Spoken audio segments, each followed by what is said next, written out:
Good morning, good afternoon, good evening, colleagues. Welcome to the July webinar for local governments and municipal authorities constituency, the LGMA, hosted by ICLE as the focal point. We will just give one more minute for all participants to settle down before kicking off the webinar. Thanks for your patience. So let's give a couple of more seconds. Yeah.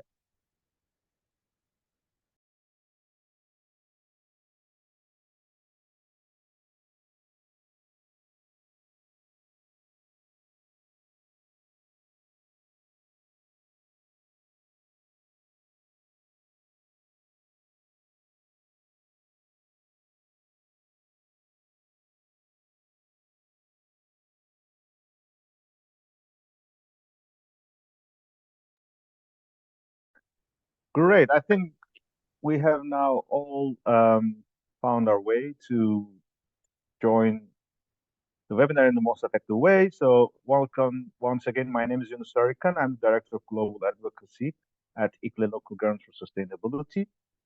And I'm also the focal point of the LGMA constituency. For those who are new to this webinar, this is around 1 hour. It is a recorded webinar, and we encourage our participants to follow the presentation in the first 40 minutes or so, and then we will be opening the floor for Q&A or interventions. If there's any burning issues, you can type in during the presentation. This will be later on shared with you and available on the web as well. Our regular agenda is that we make a brief introduction for those who have not been joining us. Therefore, we will keep it relatively quick and short and brief. We usually take stock of what has been achieved since our last webinar, which was 28th of June this time. We will focus on stocktake for climate emergency a bit, and most of our time will be dedicated to COP28.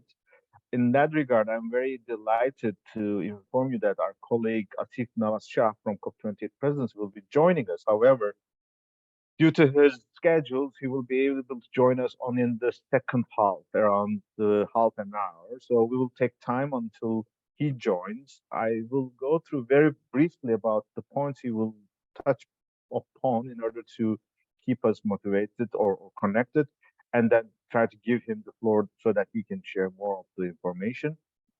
And I'm also very happy Ursula Kasperek from Under the Coalition will also, and that along this line, will also be sharing the latest updates about the draft LGMA position paper that is being currently on the consultation phase. And of course, we will conclude with our biodiversity agenda with our colleagues from Cities Biodiversity Center of ICLE, hosted by Africa Secretariat. So that's our agenda for today. Let's proceed. So the LGMA stands for the whole subnationals. It's the whole subnationals family. It is the towns, cities, regions, all sizes and all countries. This is one of the largest and oldest constituency. And we influence the negotiations throughout the year. We also contribute to the action agenda, especially since Paris Agreement. We collaborate with presidencies in order to secure our engagement in the COPs, at the COPs, but also we are in touch with all the parties who are supporting the multi-level action under the UNFCCC. You can find here a very brief list of our track record of our achievements.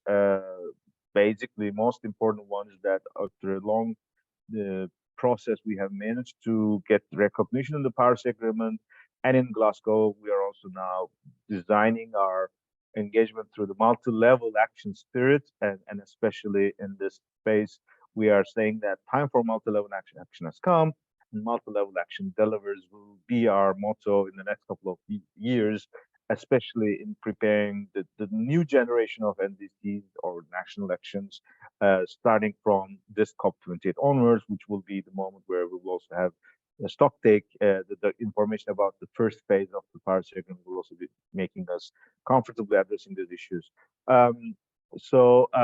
we have around 50 accredited organizations, but we also have a lot of organizations who are not necessarily following the UNFCCC bureaucracy. Therefore, we are a bit more inclusive and trying to encourage as much as possible.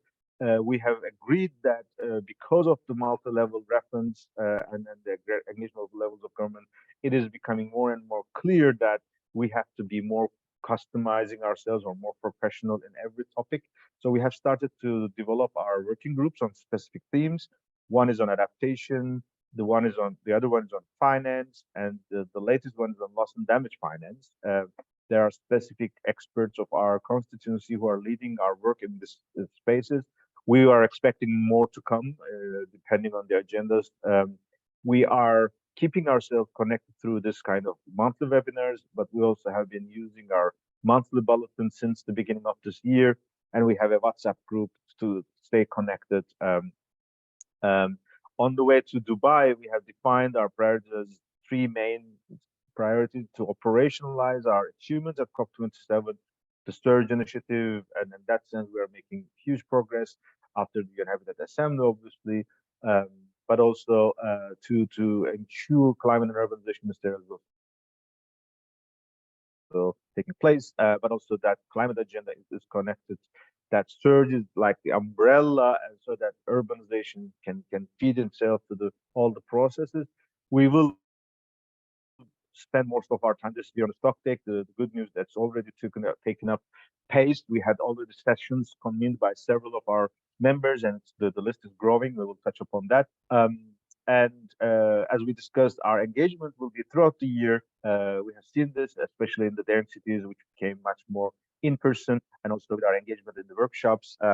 And these all will culminate on both the stock takes at the local and regional level, but as well as all our agendas. We will use COP28 LGMA multi-level action pavilion as our base camp for all our intervention in the rest of the process. So that is the shape we are trying to design. Those who are familiar with the process, it's important who is doing what in this kind of space. COP, Conference of Parties, is a cyclic process. It is more or less, it's the original design is a 1 year process, but based on all these changes like the COVID, there may be some extensions, but usually the country who leads the Conference of the Parties at the end of the year is responsible to the implementation, but they also gradually hand over to the incoming presidency, and this is the time when the host country starts to shape their priorities, and there's a handover, or let's say like a joint agenda during the June sessions in Bonn, which we have seen it work very well here in this year in 2023. We are aware that there are two official mandates. One is the president designate, or the president who leads the negotiations, and then there's the climate action champion, who is the action agenda responsible. In this case, we have Sultan Al Jaber as the president.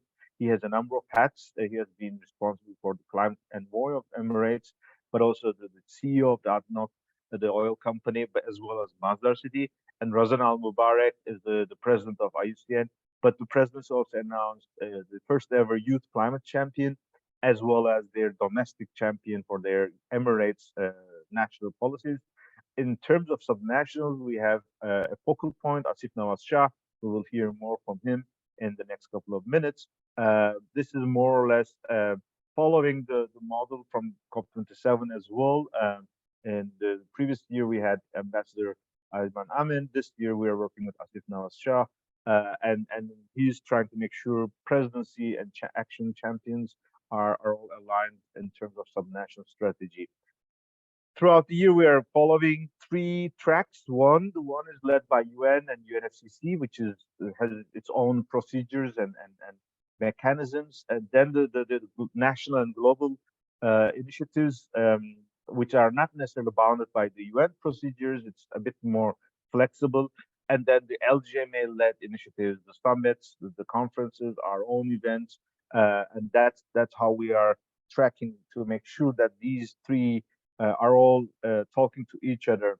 If we look at what has happened since the LGMA June webinar, The most important thing is that there was a high-level political forum. Obviously, it was a review of SDG 11 among others. SDG 13, climate action, was not on the topic of this year's SDG, but especially with the UN Habitat Assembly decisions on climate and biodiversity, obviously there were more discussions on that. Uh, During these days, UN Food System Summit is taking place. There is also a track for urban food systems coalition. This will also be important because you will hear more from Asif, but food nature is a strong component of COP28 presidency. So these are important that there is a linkage among those processes. In terms of the national agenda, the most important thing is that there was a ministerial on climate action, MOCA, it is abbreviated. It is a group of countries, in particular EU, Canada, and China. These are the ones that are really very active in this space. This year's summit was also attended by the COP28 president. This was the moment presidency announced its vision. Asif will go through it, and there we will have more information about how do they foresee the subnational agenda. There was the G7 urbanization ministerial in Japan. There is a next slide on that. We will focus on it more in detail. Clean energy ministerial was in Egypt, sorry, in India. This is also important because clean energy minister is also taking over some of the political decision making also on the breakthrough agenda of the UNFCCC, which is the mitigation focused initiatives. We will touch upon this in the next slide as well. From the LGMA agenda, we participated to the loss and damage finance workshop, the second one. It was in Bangkok. There was an Urban 20 Mayor Summit. Climate was not the main theme. It was one of the several themes, but it was also the moment where, for example, Ahmedabad released the host city of Urban 20. They released their climate plan, which was one of the unique for the Indian cities. Urban 7 made a press release in relation to the engagement, and which will be the next slide. These were the main agenda items of this last couple of weeks. And there's one more point, which is the IPCC general IPCC plenary. It's currently going on, and there will be also the most important announcement on the IPCC elections, and in particular chair, co-chairs of working groups. And the one on chair's position is also led by one of the candidates is one person that is very familiar for the LGMA community, which is Deborah Roberts from Durban, a Tekwini municipality. We of course are very proud and happy about her leadership, and look forward to her success. But we are also equally looking forward to whoever will be taking the IPCC chair position. We will continue to work effectively over these decades of our work. Just 1 second. Today I am working from home, and I have one visitor who is knocking on the door. Okay, sorry for this slight disturbance. So this slide is about the G7 urbanization ministerials. You can see the picture from last year in Potsdam and this year in Tokamatsu. I think this photo is really these photos are both very nice because it simply puts in action what it means to have a seat at the table. You see here in front this 2023 summit, Mayor of Kobe on behalf of Japanese Designated Mayors Association, the chair of Urban 7 in 2023, with Maimuna Sharif, former mayor, but also currently the UN Habitat executive director, is surrounded by the ministers of G7 countries. The same follows Peter Kurz again in 2022. We believe this is a really nice demonstration. This year's meeting particularly is coming after the climate and urbanization minister at COP27 and UN Habitat Assembly in Nairobi, which also cemented this bridge between urban and climate agendas. The outcome document communique was very powerful in terms of for every theme, there was a specific role for subnational governments in all sizes, which was again a response of this perspective of collaborative action. What is important is that the G7 agenda is not finished. G7 ministers of environment will have a roundtable on subnational climate action with Urban 7. It is scheduled on the end of September. We will hear more from our colleagues from JDCMA, and ICLA and Global Parliament of Mayors are also supporting the G7 network.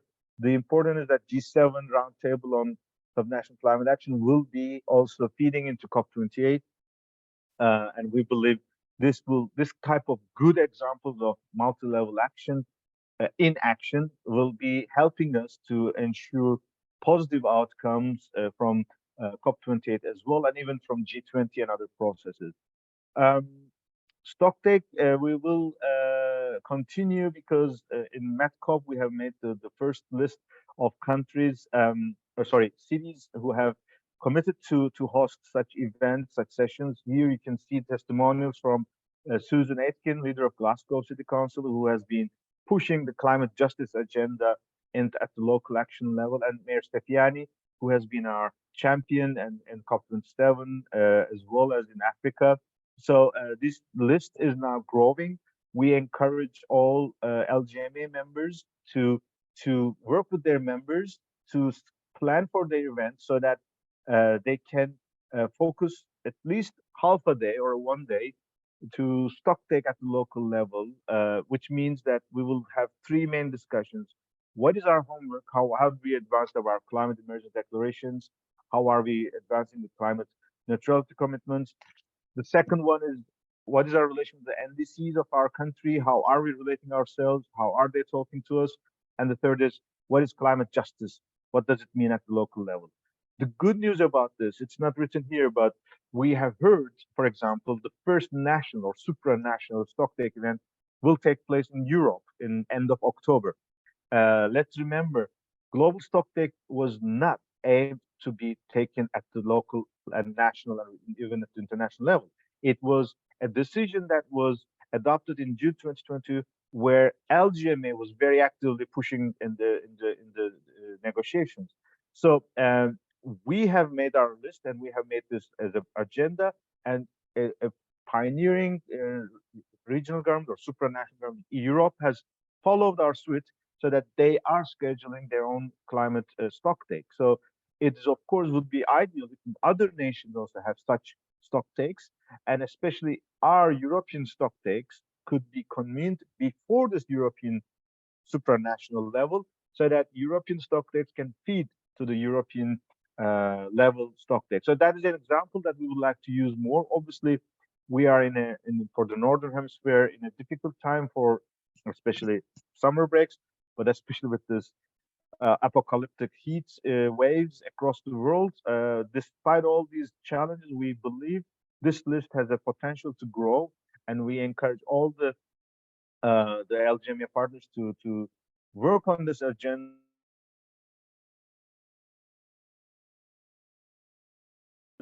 We're very happy that we will combine our make sure this result come to our bring the outcomes to the COP28 as well. A couple of more updates on the Marrakesh Partnership, the Global Climate Action Agenda. Tomorrow and the next couple of days, there will be several updates. But what we know now, there's a convergence, the race to zero, race to resilience, the breakthrough agenda, and Sharm el-Sheikh adaptation agenda.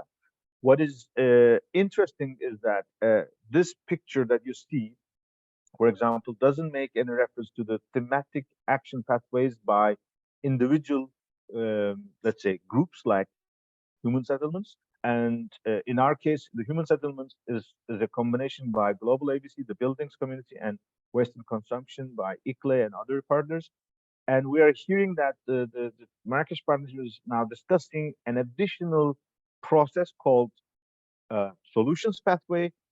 We are trying to ensure there is consolidation of all these efforts, that these processes talk to each other, because the more complexity is not anymore helping us. We have to be much more streamlining.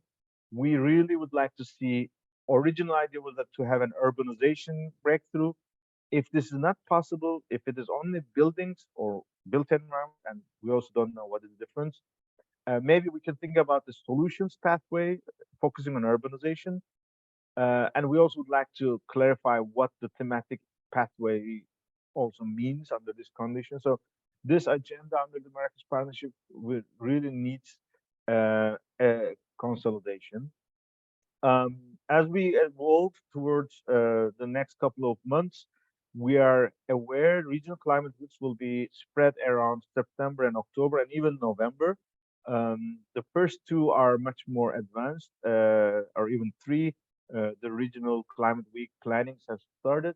Um, it's good that there is a specific focus on urban and rural settlements, and these outcomes will help us to both connect to the stock take at the local and regional level, but also prepare for our preparations that will come with the presidency, which we will hear from Asif, so that these meetings will be the moment where we will lobby and advocate for our priorities.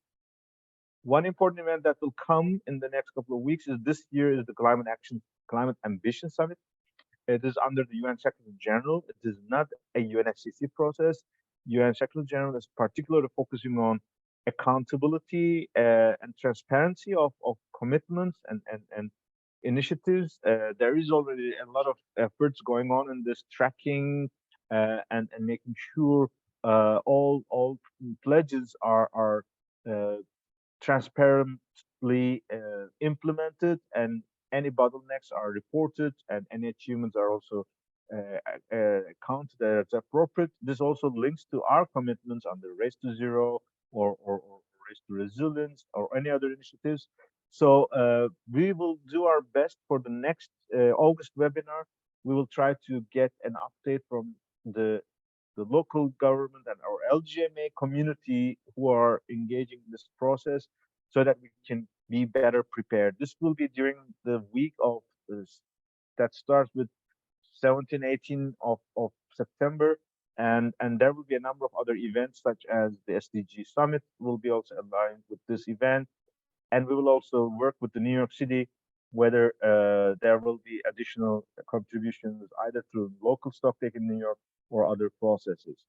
Um, as we said, we are now very happy. The official COP28 presidency thematic days are announced during this Ministerial and Climate Action, which was part of a big statement or long speech and a letter from the president designate Sultan Al Jaber to parties, which was also sent to the accredited organizations. The good news, the December 6th, the day before the first end of the first week, is dedicated to multi-level action, urbanization, and built environment. It is the first time the terms multi-level action and urbanization are visible in this action agenda, which was consistently a message from LGMA. Therefore, we are very, very happy that the presidency has listened to our requests and taken into account and incorporated into their planning.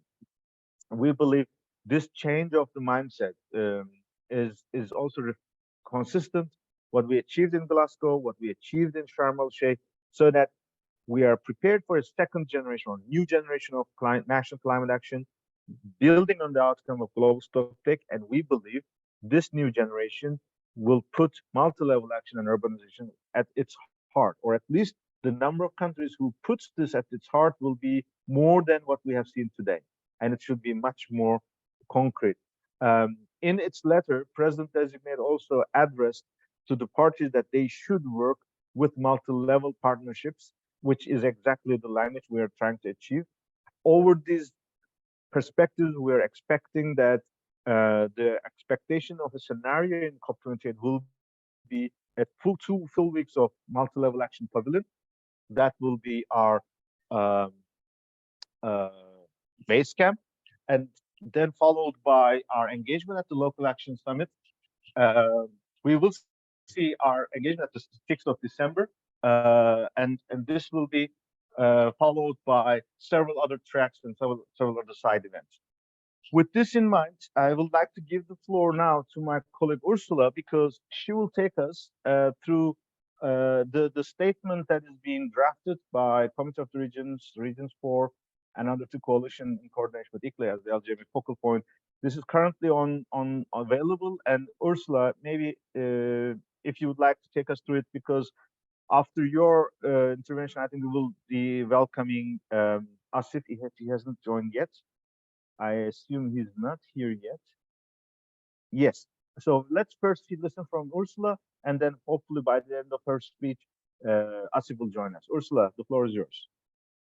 Thank you very much, Ines, and hi everybody. So it's a pleasure to present on this to all of you. I think you've seen our emails earlier this month. Just to give you a bit of context, this statement and this position came from the collaborations we had at COP27.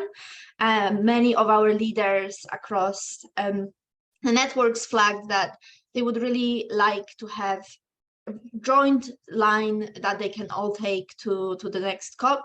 So that's what we really are aiming to do with this LGMA position. And as Yunus mentioned previously, really trying to consolidate efforts from all of us so that we are really going strong into this COP, COP28. And in spirit of collaboration, really trying to be inclusive amongst our networks.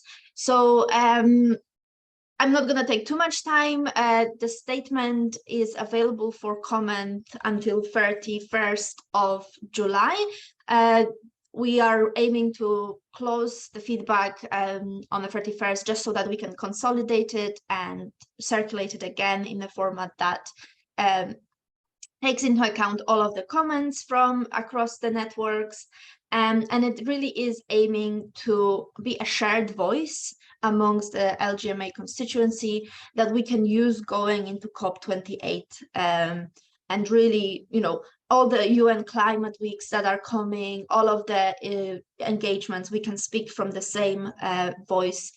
And LGMA can be really joining up the messaging. So that it consists of two parts. The first one is more of a communications part, with outline of different asks that we may have. And the second part is the technical annex.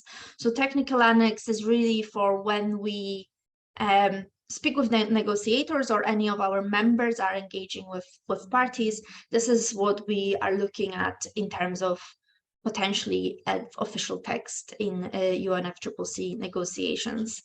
I think last point that I really wanted to make is that we are going to work with COP28 presidency, with Bloomberg Philanthropies on the summit.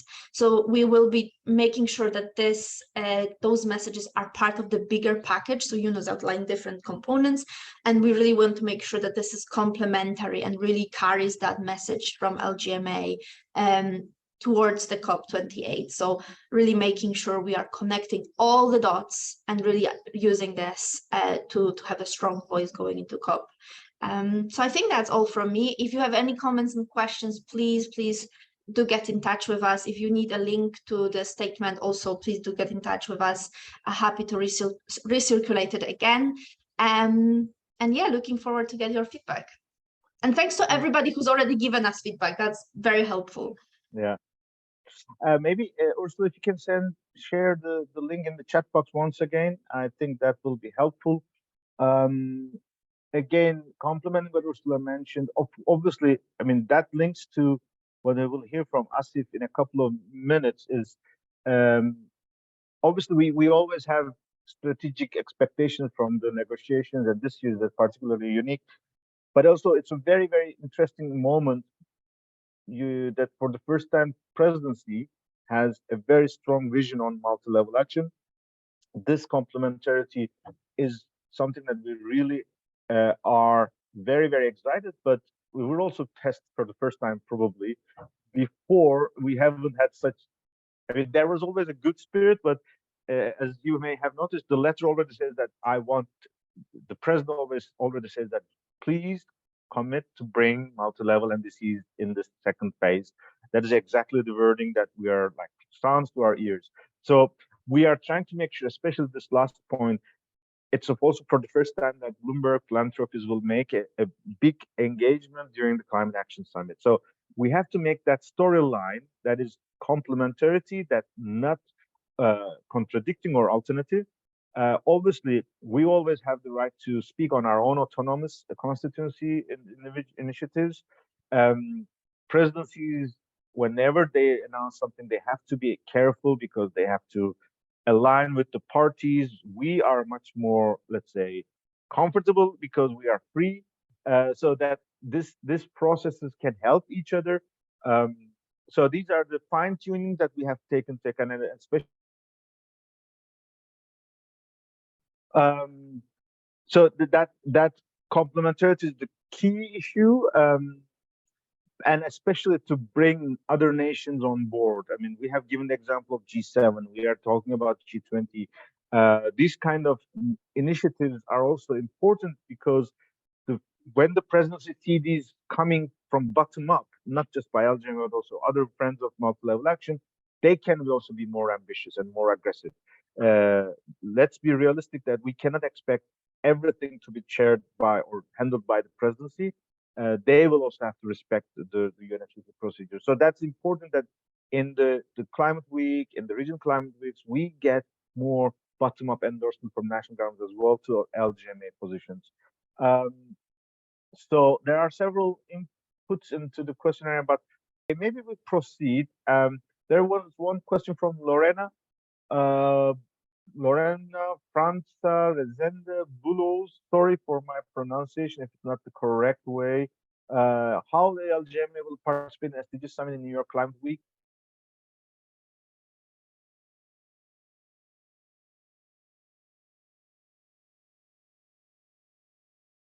I'm so sorry. Why am I being kicked off continuously? Because maybe from my connection.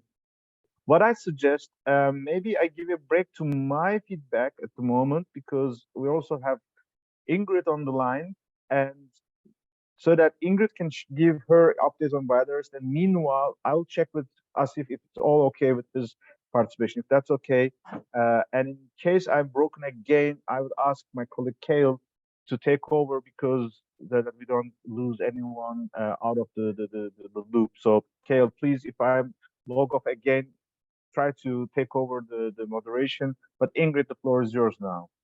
Thank you very much. And just quickly, the update on the biodiversity advocacy program. In one of the previous webinars, I reported that the Convention on Migratory Species, COP, was going to be taking place in October this year in Samarkand, Uzbekistan. It's being postponed to early 2024. It's still taking place in Samarkand, Uzbekistan, and the potential time frame at the moment is 11 to 17 February. We will certainly keep everybody updated. It also means that the submission deadlines for side events and documents, etc., is also going to be postponed, and a new date will be confirmed shortly. Just to say that ICLEI is planning a side event, and we're working very closely with the CMS Secretariat on that. We're going to be focusing specifically on the role of cities and subnational governments in sort of ecological connectivity with migratory species. So if anybody is interested or planning to attend, please contact Ivana, my colleague, about this. Another important initiative recently, some of you may remember, in about 2019, a group of CEOs and international organizations coordinated by WWF launched the sort of the leadership pledge on nature positive. Around 100 heads of states signed this pledge, and ICLEI was one of the international NGOs that endorsed the pledge. This is now being renewed, and there's a new Nature Positive initiative. It held its first inaugural meeting recently, and ICLEI has been invited to represent the LGMA constituency on this core group. Essentially, it's about the goal, halting and reversing biodiversity loss by 2030 from the 2020 baseline, so that by 2030 we will have more nature than we had in 2020, and we're on a full recovery path to 2050. And the initiative will focus on preserving and ensuring the integrity of this goal, which incidentally is in line with the goals and targets and vision of the Global Biodiversity Framework. But also broadening consensus on the terminology, providing guidance to the various actors and sectors, and then jointly advocating that governments and the actors will ensure that the Kunming Montreal Global Biodiversity Framework mission is achieved. Just another piece of information. Some of you may remember that there was a United Nations resolution on nature-based solutions for supporting sustainable development that came out earlier this year. There's been a process of regional consultations taking place throughout June, July. Yesterday and today was the chance of the Asia Pacific group. And the focus of these consultations is to gather information specifically on examples of best practices, proposals, criteria, standards, and guidelines around nature-based solutions as these are being implemented in various regions. And then also, of course, options for supporting sustainable investment in nature-based solutions. ICLEI has been represented, and we did make a short intervention. My colleague Mona Lisa Sen from our office in Delhi made this intervention and focused on the sorts of best practice examples and some of those from specifically from that region. On the water advocacy side, there's some really important forthcoming events. The first coming up is now in August, about a month from now, the World Water Week being held in Stockholm. The focus on seeds of change, innovative solutions for a water-wise world. And ICLEI has received requests from various to partner on some of the sessions there, and we'll keep you informed on that. Then the next big one is the 7th African Sanitation Conference under AMCO, the African Ministers' Council of Water, which is taking place in November in Namibia. And again, the theme is around strengthening systems and partnerships for accelerated action on safely managed sanitation and hygiene. And ICLEI has submitted a proposal. And then just lastly, next year, the 10th World Water Forum is taking place in Bali in May. And we have submitted expressions of interest to be part of 5 of the 6 working groups, including themes such as DDR, water security, water nature, etc. And then insofar as maintaining the momentum from the biodiversity COP last year in Montreal to the next one, COP16, which is going to be taking place in Turkey, we have been running the series of webinars around moving from agreement to action, which is where the emphasis is at the moment. We had one last week on Target 12, which speaks to the whole theme of nature and urbanization. You can see the lineup of speakers, and we are in the process of collating the presentations and the recording, and we will be putting this on our YouTube channel very shortly. Just the next one in our series is coming up on the 7th of September, and it deals with a very important topic of finance. The whole issue of the biodiversity finance gap is great, and it's even greater insofar as cities and regions are concerned. Anybody wishing to register for that, I will put the link in the chat box shortly, and that's it. Thank you so much. Eunice, back to you. Hi, thanks, Ingrid. Thanks for the updates, and as we have especially made discussion in previous webinars as well, as you have noticed, there is a strong emphasis to also food and nature, especially in the second week. Let me, by the way, share my screen in parallel so that we can follow as well. The information that is presented by Ingrid is particularly important because, as you have seen, we have been having such a tremendous progress in the biodiversity agenda. We want to make sure this is appropriately embedded into the design of such agendas, especially food and nature, in the climate COP28 as well, and the opportunities that Razan Al-Mubarak is also the president of IUCN, and IUCN is a strong partner of cities with nature, regions with nature. We want to make sure that is the strong linkage as well. So therefore, hearing the continuity of the progress since Kunming, Montreal, is important, that we make sure there's an appropriate synergy. While I'm now asking my colleagues to raise their hands if they want to intervene, Joanne, I heard from our colleague Felix, he says that the chat box is not operational. Maybe you can have a look at it, whether it's available. If not, maybe Felix, you can write in the Q&A box, because that's also active, I assume. And by the way, I received an information from Asif that he may have a difficulty because he has an urgent call that showed up. We will see. I'm informing them that we are here in the next 20 minutes or so.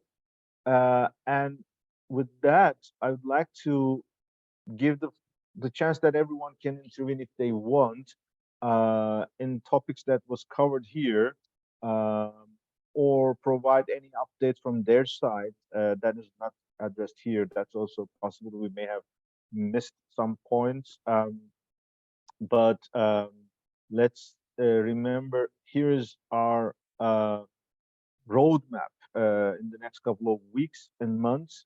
Particular stocktake and regional climate weeks will be the basic agenda.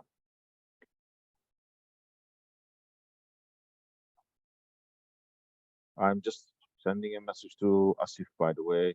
For those who are interested to hear updates from Asif, he was with us in the morning webinar, and the recording of this webinar is also available.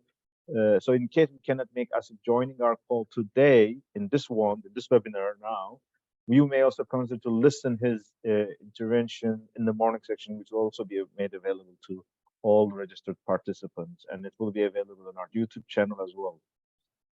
Felix is finally able to type in the chat box. He's highlighting the UNEA 6 2024, and in relation, there will be a committee of the permanent representative in October. Actually, Felix, thanks for highlighting it. In addition to UNEA 6, I think one of the things that we will keep in an eye is the plastics treaty negotiations, because in May, in the second Intergovernmental Negotiation Committee, in May in Paris, the LGMA constituency had a very strong presence thanks to the partnership with City of Paris and many other partners.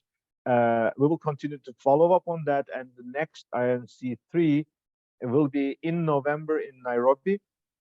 And that will also be something that we'll keep an eye on, because there's also strong relation to consumption and emissions. So that's also something we will have to keep an eye on. But thanks for highlighting UNEA 6. Maybe, Felix, since you are also in closely following the intergovernmental processes, are you hearing anything about the COP29 presidency? Maybe I could put you on fire, because that seems to be a big question mark.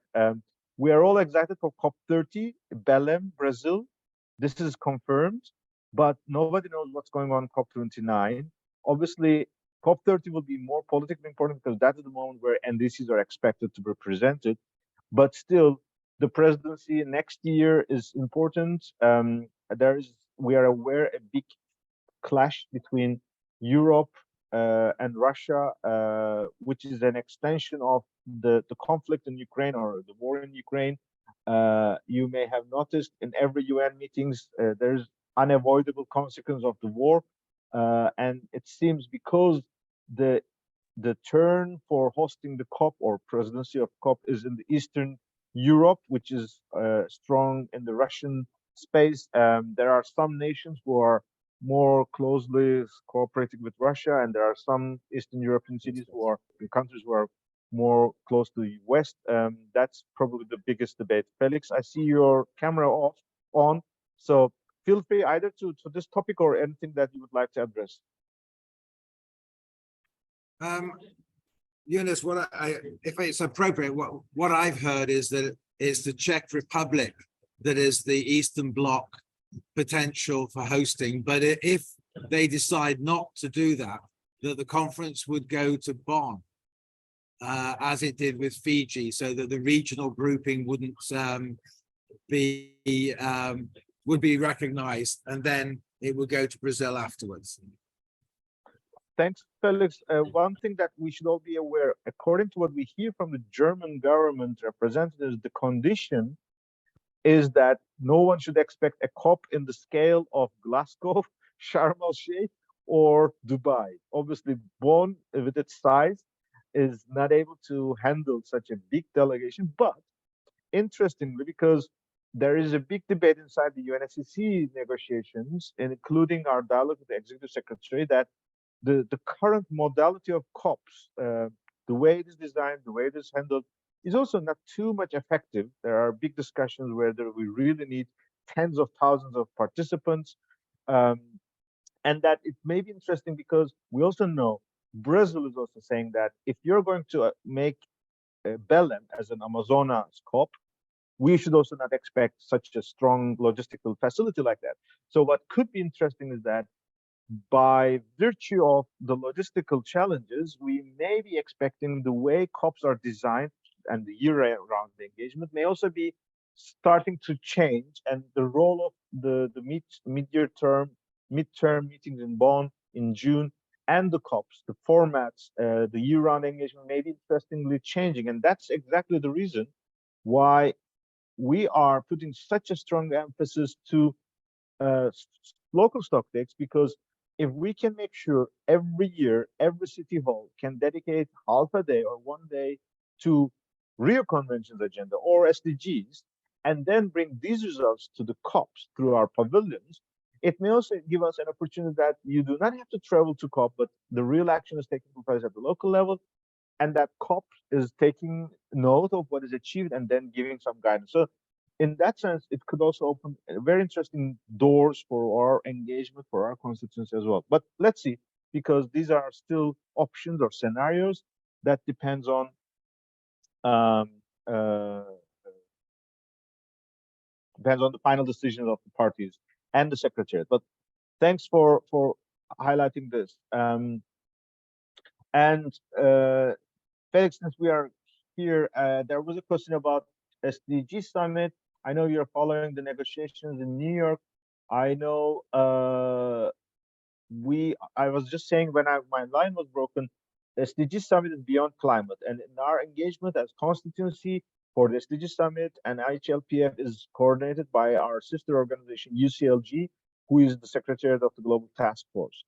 So we are waiting for additional updates. What I heard, the SDG Summit is, I think, on the 18th of September, and the local and regional government forum will be on the 16th of September, which is a Saturday, which is not the ideal day, I know. But again, we all have to rely on the realities on the ground. So I'm expecting we will be hearing more both from the Climate Ambition Summit and SDG Summit in the next couple of weeks in terms of our participation. And then this would be maybe a response to our partners who have raised this issue. But if we have colleagues from UCLG, they can provide input if they have or if they wish. I am now informed that it is confirmed that Asif will not be able to join us today, unfortunately, due to overlap his calendar. With that in mind, we are open for any interventions from the partners, but if not, we could also close the session, announce that this session is coming to an end, maybe 9 minutes earlier. This will also give time for any participants to focus on their own business. But if there's any demand, we can continue this discussion.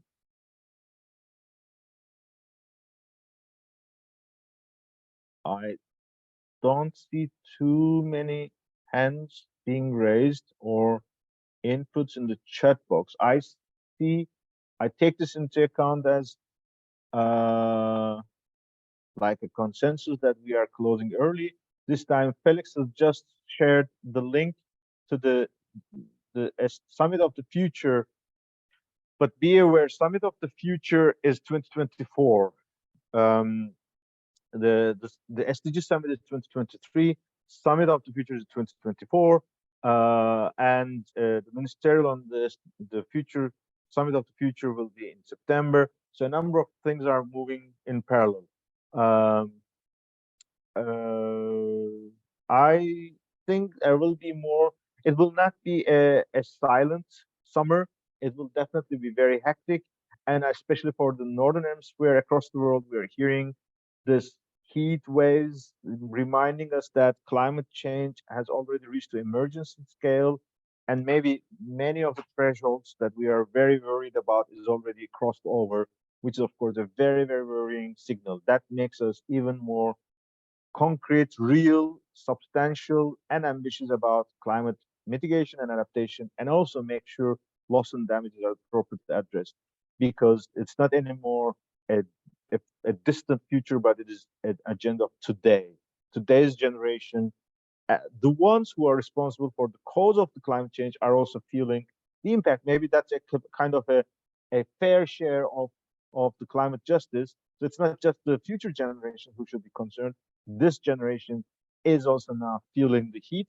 We are facing the result of our actions and our generations before. Therefore, it's even more pushing all of us to take action so that we stop or reverse this tendency. With this in mind, I thank you all for your participation. Thank you, Ursula. Thank you, Ingrid. We'll keep each other informed. Stay tuned for updates from our site through bulletin and mailings. And I wish you all a safe and healthy and happy days and weeks and months ahead, and look forward to connecting again in 1 month's time in our August webinar. Thank you all. Bye-bye.